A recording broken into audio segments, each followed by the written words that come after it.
사도신경으로 우리 신앙 고백하도록 하겠습니다. 나는 전능하신 아버지 하나님, 천지의 창조주를 믿습니다. 나는 그의 유일하신 아들, 우리 주 예수 그리스도를 믿습니다. 그는 성령으로 잉태되어 동정녀 마리아에게 나시고 본디오 빌라도에게 고난을 받아 십자가에 못 박혀 죽으시고 장사된 지 사흘 만에 죽은 자 가운데서 다시 살아나셨으며 하늘에 오르시어 전능하신 아버지 하나님 우편에 앉아 계시다가 거기로부터 살아있는 자와 죽은 자를 심판하러 오십니다.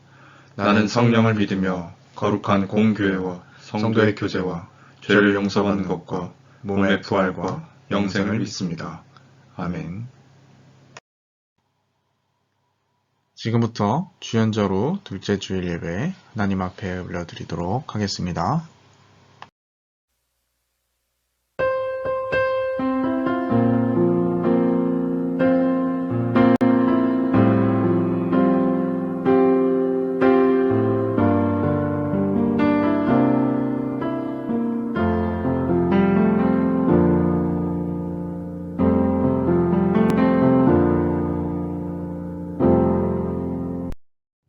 지금부터 주연저로 두 번째 주일 예배 하나님 앞에 올려드리도록 하겠습니다.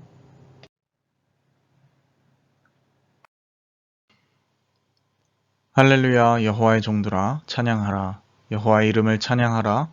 이제부터 영원까지 여호와의 이름을 찬송할지로다. 해 돋는 데서부터 해 지는 데까지 여호와의 이름이 찬양을 받으시리로다. 아멘.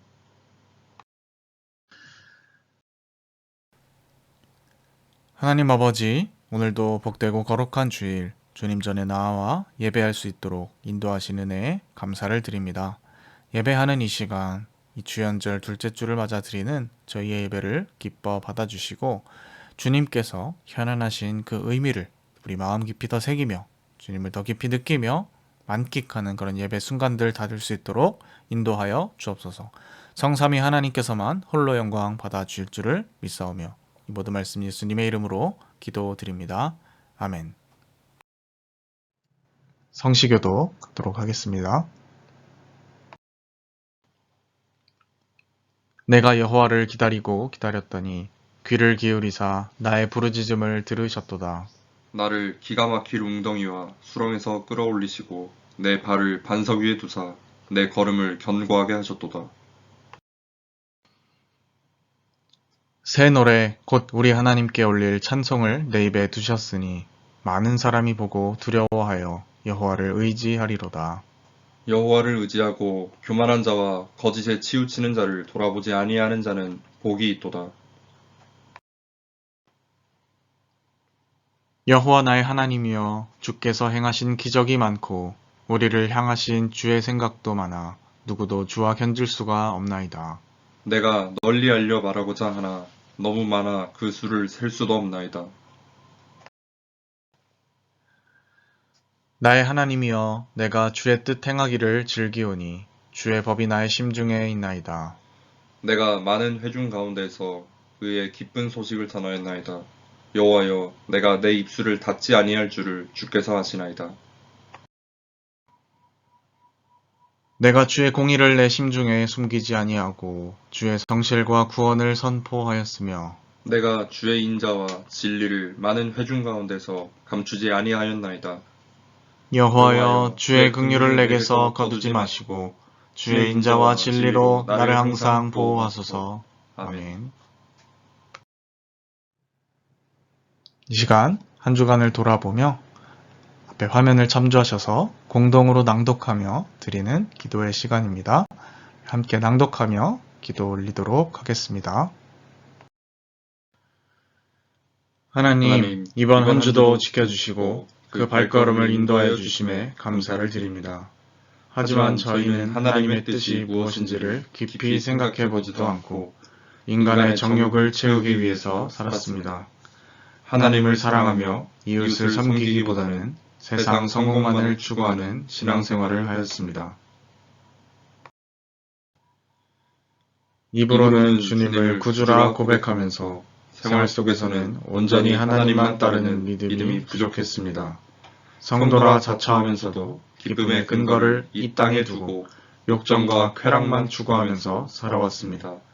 하나님의 뜻을 깊이 생각하지 않고 내 생각대로 신앙생활을 하고자 하는 저희의 잘못을 용서해 주옵소서.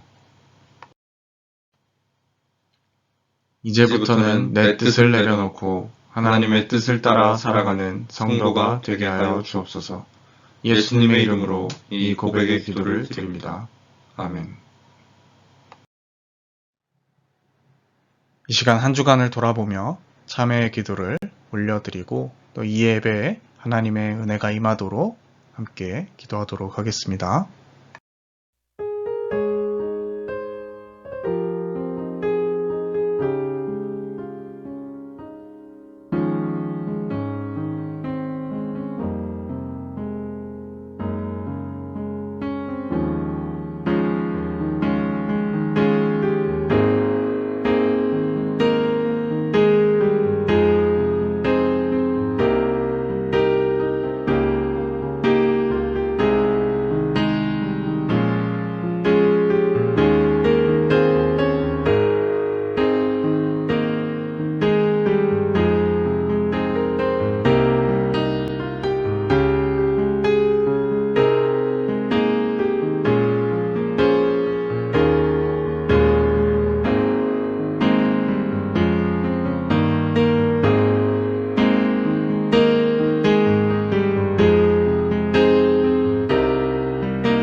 진심으로 자신의 죄를 뉘우치고 또 하나님 앞에 고백하는 자에게 주시는 하나님의 용서의 말씀이 있습니다. 다 함께 그 말씀 봉독하도록 하겠습니다. 하물의 사함을 받고 자신의 죄가 가려진 자는 복이 있도다. 마음에 간사함이 없고 여호와께 정죄를 당하지 아니하는 자는 복이 있도다. 아멘. 찬송가 32장 함께 찬양 드리도록 하겠습니다.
오늘 하나님께서 우리에게 주신 말씀은 요한복음 1장 29절에서부터 42절까지 말씀입니다. 요한복음 1장 29절에서부터 42절까지 말씀입니다.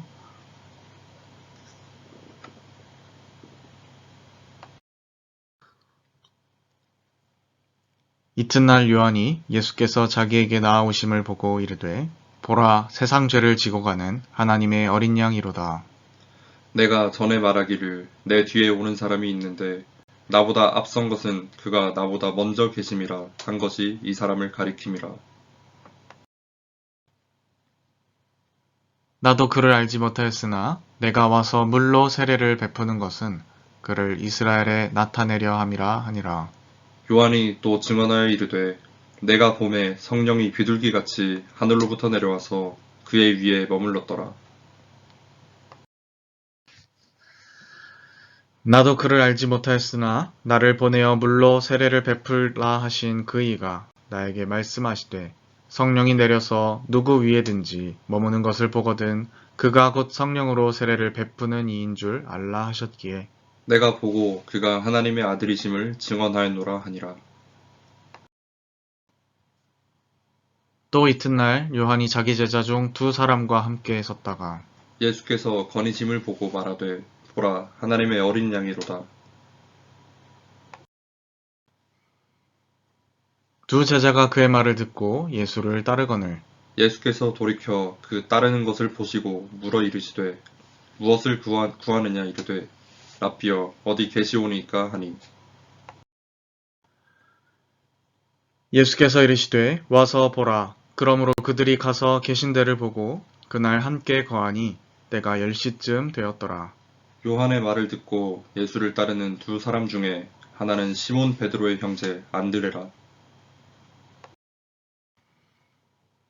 그가 먼저 자기 형제 시몬을 찾아 말하되 우리가 메시아를 만났다 하고 데리고 예수께로 오니 예수께서 보시고 이르시되 내가 요한의 아들 시몬이니 장차 게바라 하리라 하시니라.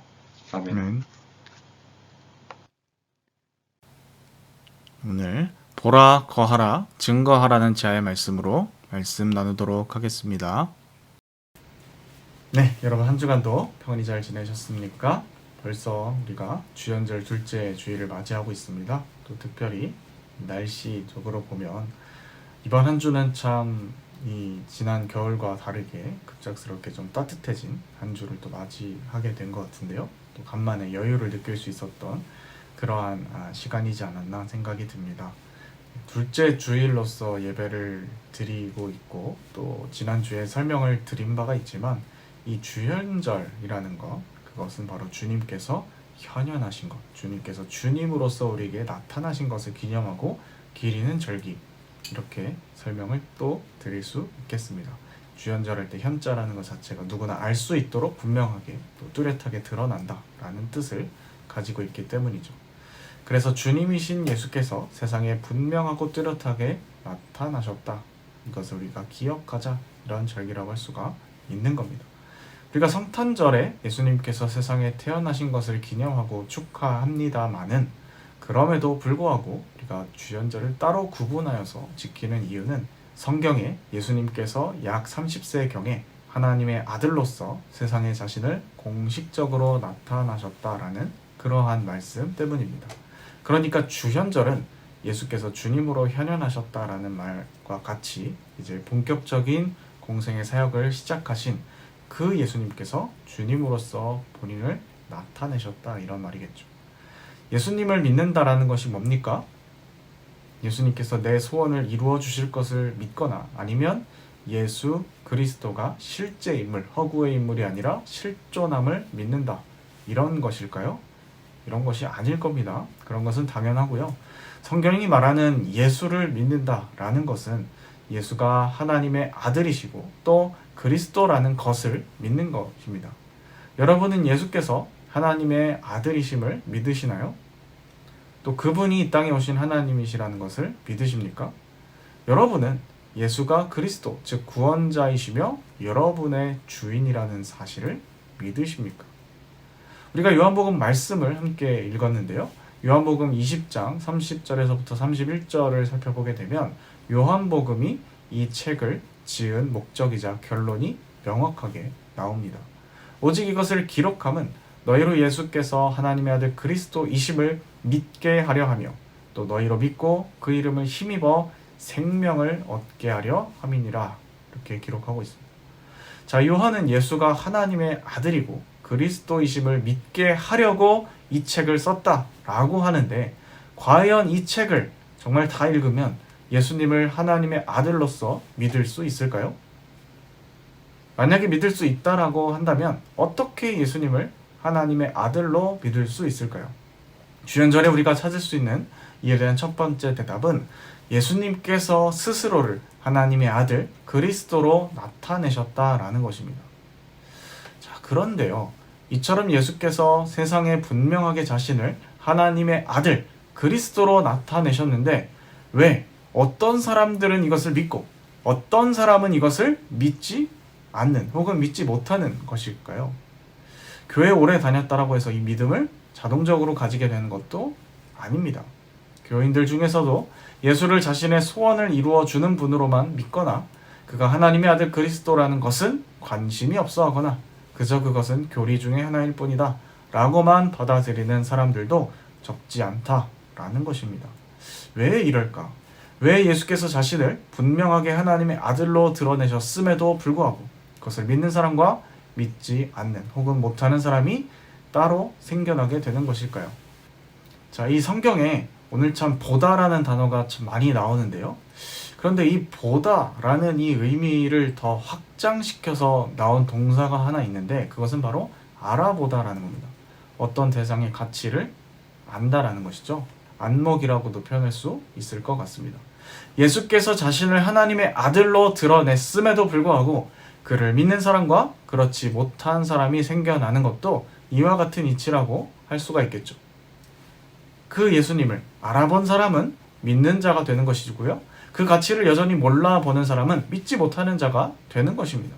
오늘 우리가 함께 읽은 말씀에는 예수님을 하나님의 아들이요 그리스도로 알아본 사람들의 이야기가 등장한다라는 것이죠. 자, 지난주에 우리가 세례에 대한 이야기를 나누었었는데 주로 이 증인됨에 대해서 좀 초점을 맞춰 살펴봤던 것 같습니다. 세례 요한은 요단강에서 사람들에게 세례를 베풀다가 예수님에게도 세례를 베풀었다라고 하는데 이 마태복음은 세례 요한이 사람들에게 세례를 베푼 이유를 죄사함을 받게 하기 위함이었다라고 설명을 합니다. 그러니까 세례 요한의 세례는 죄사함의 세례였다라는 것이죠. 하지만 오늘 우리가 함께 읽은 요한복음 말씀에는 세례 요한이 세례를 베푼 이유에 대해서 또 다른 이야기를 하기도 합니다. 31절에 보면 나도 그를 알지 못하였으나 내가 와서 물로 세례를 베푸는 것은 그를 이스라엘에 나타내려 함이라. 이렇게 기록합니다. 이 말씀에 의하면 요한이 사람들에게 세례를 베푸는 이유는 한 가지입니다. 그를 이스라엘에 나타내려 함이다 라는 거죠. 아마도 요한은 요단강에서 세례를 베풀면서 하나님께서 보내신 분을 기다려왔던 것 같습니다. 사람들에게 세례를 베풀다 보면 그분을 만날 수 있을 것이라는 일종의 기대감이 있었던 것이죠. 이 한 가지 목적을 위해서 사람들에게 베풀던 어느 날 요한은 자기에게 다가오는 한 사람을 바라보게 됩니다. 그리고 요한은 한눈에 그가 자신이 세례를 베풀면서 기다려왔던 바로 그분이라는 확신을 갖게 됩니다. 그러니 세례 요한은 그 예수님을 알아본 것이죠. 그래서 주저함 없이 요단강가에 모인 모든 사람들에게 소리쳐 말하고 있습니다. 보라, 세상 죄를 지고 가는 하나님의 어린 양이로다. 이렇게 말이죠. 하나님의 어린 양이라는 말은요, 당시 유대인들에게는 그 의미가 분명한 말이었습니다. 선조들이 애굽에서 나올 때 애굽 땅에 사는 모든 처음 난 것들이 죽임을 당하는 그러한 재앙이 내려졌는데요. 자, 이때 이스라엘 백성들의 집에는 어린 양의 피를 문설주에 발라서 죽음의 재앙이 지나가게 되었다라는 이야기가 있고요. 또 선지자 이사야가 말한 이스라엘의 구원을 위하여서 하나님께서 고난당하는 종을 보내셨다라는 말씀, 유명한 말씀이기도 한데요. 그가 찔림은 우리의 허물 때문이요 그가 상함은 우리의 죄악 때문이라. 그가 징계를 받음으로 우리가 평화를 누리고 그가 채찍에 맞음으로 우리는 나음을 받았도다. 조금 더 읽어드리면 그가 곤욕을 당하여 괴로울 때에도 그 입을 열지 아니하였으며 마치 도수장으로 끌려가는 어린 양과 털 깎는 자 앞에서 잠잠한 양같이 그의 입을 열지 아니하였도다. 이렇게 기록하고 있습니다. 이처럼 하나님의 어린 양이라는 개념은요, 자기 자신을 희생시켜서 사람들을 구하는 하나님의 종을 의미합니다. 또 하나님이 보내신 자를 의미하기도 하는 것이죠. 그런데 요한은 처음에는 자기에게 나오는 예수님을 하나님의 어린 양으로서 알아본 것입니다. 그런데 또 오늘 말씀 뒷부분 32절에서부터 34절을 보게 되면 요한은 예수님을 하나님의 어린 양에서 또 하나님의 아들로 알아보았다라고 증거합니다. 왜냐하면 처음에 하나님의 어린 양으로 알아본 그 예수님 위에 성령이 비둘기같이 내려와서 머무른 것을 보았기 때문입니다. 이 모습을 본 순간 요한은 자신에게 들려왔던 하나님의 음성을 기억하는 것이죠. 33절에 의하면 나도 그를 알지 못하였으나 나를 보내어 물로 세례를 베풀라 하신 그 이, 하나님을 가리키는 거죠. 그 이가 나에게 말씀하시되 성령이 내려서 누구 위에든지 머무는 것을 보거든 그가 곧 성령으로 세례를 베푸는 이인 줄 알라. 그래서 요한은 사람들에게 34절 가운데 내가 보고 그가 하나님의 아들이심을 증언하였노라. 사람들에게 보라, 하나님의 아들이다. 이렇게 외친 것입니다. 자, 세례 요한이 예수님을 하나님의 아들로 알아본 것은 성령의 역사 때문이었고요. 또 본질적으로는 하나님의 계시 때문이었던 것입니다. 그래서 이 부분을 사도 바울은 이렇게 표현하기도 하죠. 성령으로 하지 않고서는 누구든지 예수를 주라고 시인할 수 없느니라. 이렇게 말하기도 합니다. 자, 그러면 어떻게 예수님을 하나님의 아들로 알아보고 믿을 수 있겠습니까? 그것은 바로 성령으로 가능하다라는 것이죠. 하나님께서 알게 하지 않으시면 알 수 없다라는 겁니다. 하나님께서 믿게 하지 않으시면 믿을 수 없다라는 것이죠. 그래서 예수님을 하나님의 아들로서 알아보는 것은 하나님의 전적인 은혜로 되는 일이라고 할 수가 있겠습니다. 이렇게 예수님을 하나님의 아들로 알아본 첫 번째 사람은요, 세례 요한이었습니다. 그런데 오늘 말씀에는 예수님을 알아본 두 번째 사람들도 나온다라는 것이죠. 그것은 바로 이 세례 요한의 제자들이었습니다.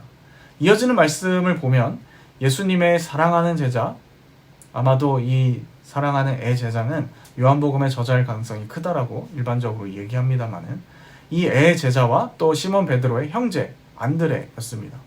자, 요한이 예수님을 하나님의 어린 양으로, 더 나아가서 하나님의 아들로서 알아보고 사람들에게 증거한 그 다음날 이 두 명의 제자와 함께 세례 요한이 있다가 예수님께서 길에 다니시는 것을 보고 이 두 제자에게 말하게 되죠. 보라, 하나님의 어린 양이로다.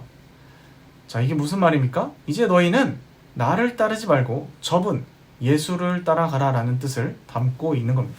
그래서 두 제자는 요한을 떠나서 예수에게로 나아가는 것을 볼 수가 있습니다. 그러자 예수께서는 두 사람에게 묻습니다. 무엇을 구하느냐? 무엇을 구하느냐? 자, 여러분, 이 질문은요, 요한복음에서 예수님께서 하셨던 첫 번째 말씀입니다. 또 동시에 예수님을 따르는 우리에게 늘 물으시는 질문입니다. 자, 여러분들은요, 예수님께 무엇을 구하십니까? 한번 생각해 보십시오. 나는 예수님께 무엇을 구하고 있지? 자, 무엇을 구하느냐고 물으시는 이 예수님께 두 사람은 랍비여 어디 계시오니까 이렇게 묻습니다. 도대체 이게 무슨 말이냐? 잘 이해가 가지 않죠. 뭘 구하냐라고 묻는데 갑자기 무슨 시력에 문제라도 생긴 것처럼 어디 계십니까? 이렇게 묻다니 이게 무슨 말인가? 그러나 여러분, 이 말은요, 정확하게 예수님 지금 당신께서 어디에 묵으시고 계십니까? 이런 뜻입니다. 지금 어디에 거주하고 계시냐? 이런 물음인 거죠. 그리고 사실 이 물음은 두 사람이 예수님께서 실제로 어디에 계시는지 그 거처에 대한 궁금증을 가지고 신원조사의 차원에서 물어보는 느낌이라기보다는 예수님에 대해서 더 알아가고 싶다라는 뜻으로 말을 한 것입니다. 그래서 예수님께서 무엇을 구하시냐, 무엇을 구하느냐라고 묻자 두 사람은 당신이 누구인지 알고 싶습니다. 이렇게 대답한 거나 마찬가지죠. 자, 여기서 두 사람은 예수님을 누구라고 부르고 있습니까? 랍비라고 부르고 있습니다. 요한의 제자였던 두 사람은 처음에 예수님을 요한과 같은 아주 위대한 스승으로 알아본 것입니다. 어쨌든 이들은 예수님을 알고 싶습니다. 어떻게 하면 당신을 더 알 수 있을까요? 라고 묻고 있는 거죠. 그리고 그 두 사람에게 예수님께서는 와 보라 말씀하십니다. 그래서 그들은 예수께서 계신 곳에 가서 함께 하루를 지내며 서로 또 교제하고 많은 대화를 나누게 됩니다. 함께 머물게 되는 것이죠. 그 결과 두 사람은 예수님을 어떻게 알게 됩니까? 40절에서부터 41절을 보면 요한의 말을 듣고 예수를 따르는 두 사람 중에 하나는 시몬 베드로 형제 안드레라. 그리고 그가 먼저 자기 형제 시몬을 찾아가 말하되 우리가 메시아를 만났다. 이렇게 얘기합니다. 두 명의 제자들은요, 예수님을 그리스도, 메시아로서 알게 된 것입니다. 예수님께서 바로 메시아구나 라는 이 사실을 알아보게 된 것입니다. 자, 어떻게 요한의 제자였던 두 사람이 예수님을 그리스도로 알아보게 된 것입니까? 예수님께서 계신 곳에 예수님과 함께 머물렀기 때문입니다. 예수님에게 머무름. 이것이 바로 예수님을 알아보고 예수님을 믿게 된 결정적인 이유가 된 것이라는 거죠. 자, 여러분, 예수님에게 혹은 예수님과 함께 머무른다라는 것은 무엇을 의미하겠습니까? 머무름의 반대는 제가 생각했을 땐, 신앙에 적용했을 땐 떠남이 아니라 분주함이라고 생각합니다. 우리는 너무 늘 분주하죠. 세상 일에도 분주하고요. 예수님을 믿는 믿음의 삶에 있어서도 분주합니다. 바쁘게 내가 뭔가를 많이 해야 예수님의 사랑을 많이 받을 것이라고 그렇게 생각하는 경향이 있는 거죠. 그러나 여러분, 신앙은 예수님 안에 잠잠히 머무름을 통하여서 생겨나고 성장해 가는 것입니다. 예수님께 머무른다는 것은요, 나의 의지, 나의 계획 혹은 욕망을 잠시 내려놓고 주님을 생각하는 것입니다. 주님인 예수께서 기뻐하시는 것이 무엇인지를 생각하고 꾸준히 주님의 뜻을 추구해 나가는 것입니다. 그것은 기도가 될 수도 있고요, 말씀을 묵상하는 그러한 행위가 될 수도 있고, 오늘 우리가 함께 드리고 있는 이 예배의 순간이 될 수도 있는 것이죠. 그리고 예수님 안에 머무른다는 것은요, 예수님의 사랑 안에 머무른다라는 뜻이기도 합니다. 예수님께서 이렇게 말씀하셨죠. 내 안에 거하라. 나도 너희 안에 거하리라. 내가 그 안에, 그가 내 안에 거하면 사람이 많은 열매를 맺나니 나를 떠나서는 너희가 아무것도 할 수 없습니다. 이렇게 말씀하십니다. 우리가 기도와 말씀 그리고 예배를 통해서 주님 안에 머무르게 되면요, 주님께서도 우리 안에 머무르셔서 우리에게 많은 열매를 맺게 하신다라는 것이에요. 또 주님께서 말씀하십니다. 너희가 서로 사랑하면 이로써 모든 사람이 너희가 내 제자인 줄 알리라. 우리가 주님의 사랑 안에서 서로 사랑하며 그 사랑 가운데 머무르면 세상 사람들이 우리에게서 예수님을 보게 될 것입니다. 주님 안에 머무르라는 이 말씀, 그것을 듣고 순종하는 사람은요, 주님을 알아보는 사람이 될 것입니다. 예수님과 함께 그 사랑 가운데 머무르는 사람은 예수님을 세상 가운데 드러내고 나타내는, 증거하는 사람이 될 것입니다. 요한은 하나님의 이 열어 보여주신 이 계시를 통하여서 예수님을 알아보고 예수님은 하나님의 아들이심을 세상 가운데 증거했습니다. 두 명의 제자들은 예수님 안에 머무름으로 예수님을 알아보고 역시 그 예수님이 바로 그분이구나 라는 것을 증거했습니다. 바라기는 우리 또한 그렇게 되기를 원한다 하는 거죠. 잠잠히 예수님 안에 머무르시기를 바랍니다. 성경 말씀을 통해서, 또 성령님을 통해서, 기도와 말씀 묵상을 통한 머무름을 통해서 우리가 그것을 이룰 수 있습니다. 하나님의 주님 되심을 더 깊이 내 안에 체감하는 우리가 되기를 바랍니다. 또 그것을 통하여 세례 요한처럼, 또 예수님을 만나 깨닫게 된 제자들처럼 세상 가운데 주님을 증거하는 우리가 다 될 수 있었으면 좋겠습니다. 주님께서 우리와 함께 하시고 또 우리 삶을 인도하십니다. 기도하겠습니다. 하나님 아버지, 오늘 말씀을 통하여서 주연절의 그 의미와 또 예수님을 알아보고 그 안에 머무르고 그 주님에 대해서 증언한 사람들의 이야기를 함께 살펴보았습니다. 주님이 복음서에 나오는, 특히 요한복음에 나오는 이 말씀의 사건이, 주님을 알아보고 거하고 또 주님을 증거하는 이 사건이 역시 우리의 사건이 되기를 소망합니다. 똑같은 동일한 우리의 사건이 되기를 소망합니다. 저희에게 함께 하여 주셔서 주님을 더 깊이 알아보고 주님을 더 깊이 만끽하며 세상 가운데 당당히 그 주님을 증거하는 저희가 될 수 있도록 인도하여 주옵소서. 함께 하실 줄 믿사오며 이 모든 말씀 예수님의 이름으로 기도드립니다. 아멘. 시간 말씀을 읽고 결단하며 드릴 것을 하나님 앞에 올려드리도록 하겠습니다. 계좌는 참고하여 주시기 바랍니다. 주가 일하시네 찬양 함께 드리도록 하겠습니다.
하나님 아버지, 오늘도 주님의 이름을 높이고 찬양하며 귀한 말씀을 통하여 깨닫게 하심을 감사드립니다. 오늘 말씀을 통하여 확인한 바와 같이 우리가 먼저 주님을 바라보게 하시고 또 알아보게 하시고 그 주님 안에 거함으로 묵상함을 통하여서 그 주님을 알아볼 뿐만 아니라 그 삶을 만끽하고 누리며 또 많은 이들에게 주님의 주님 되심을 증거하는 자로서의 삶을 살아갈 수 있도록 인도하여 주옵소서. 저희들 그렇게 주님의 증언자들로 살아가기에 부족함이 없도록 주께서 채워주시기를 원합니다. 주 앞에 바쳐진 우리의 삶과 또 예물이 있습니다. 기뻐 받아주시고 주님을 증거하는 일에 가장 알맞게 쓰여질 수 있도록 도와주옵소서. 함께 하실 줄 믿사오며 이 모든 말씀 예수님의 이름으로 기도드립니다. 아멘.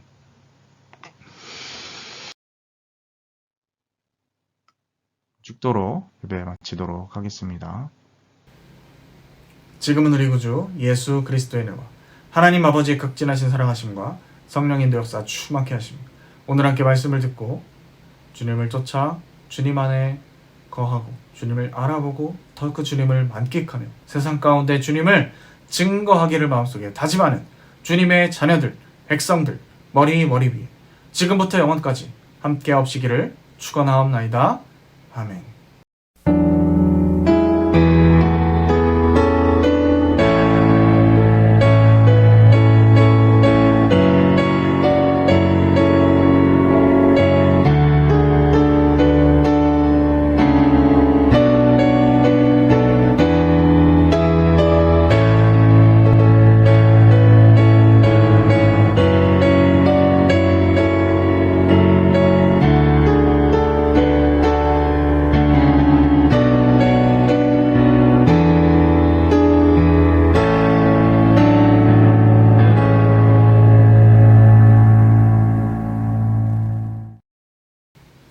한 주도 주님 가운데 머무르고 그 주님을 만끽하며 살아가는 우리 모두가 되었으면 좋겠습니다.